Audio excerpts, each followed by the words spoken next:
കോതമംഗലത്ത് പിണ്ടിമന പഞ്ചായത്തിലെ ജനവാസ മേഖലകളിൽ പതിവായി എത്തുന്ന കാട്ടാനയെ തുരത്താനുള്ള നടപടികളുമായി വനംവകുപ്പ് മുന്നോട്ട്. ശക്തമായ പ്രതിഷേധങ്ങളെ തുടർന്നാണ് വനംവകുപ്പിന്റെ നടപടി ആരംഭിച്ചത്.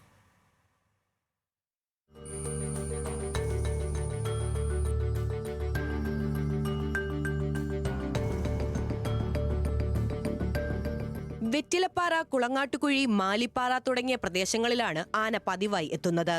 ജനവാസ മേഖലകളിൽ ഇറങ്ങുന്ന കാട്ടാന കാർഷിക വിളകൾക്ക് കനത്ത നാശമാണ് വരുത്തുന്നത്. പകൽ സമയങ്ങളിൽ പോലും വീടിന് പുറത്തിറങ്ങാൻ കഴിയാത്ത അവസ്ഥയാണ്.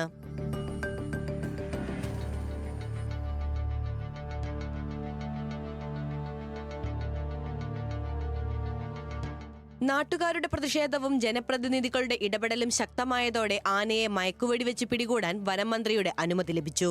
തുടർന്ന് ഡോക്ടറും ACF ഉദ്യോഗസ്ഥൻ ജ്യോതിഷ് ഒഴാക്കലും RO ലുതീഷും ഉൾപ്പെടെയുള്ളവർ ആന തമ്പടിച്ച സ്ഥലത്തെത്തി പരിശോധന നടത്തി.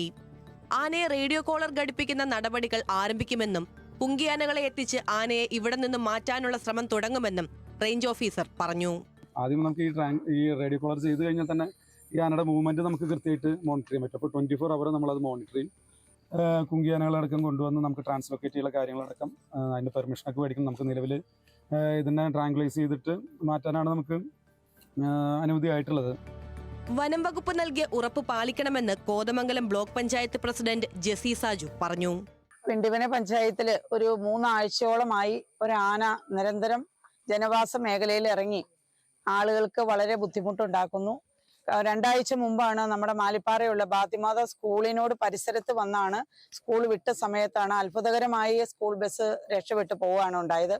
അതേസമയം ആനയെ മയക്കുവെടിവെച്ച് പിടികൂടണമെന്ന ആവശ്യത്തിൽ നാട്ടുകാരും ജനപ്രതിനിധികളും ഉറച്ചുനിന്നതോടെ വനപാലകരുമായി ഇന്നലെ വാക്കുതർക്കമുണ്ടായിരുന്നു. ന്യൂസ് മലയാളം, കൊച്ചി.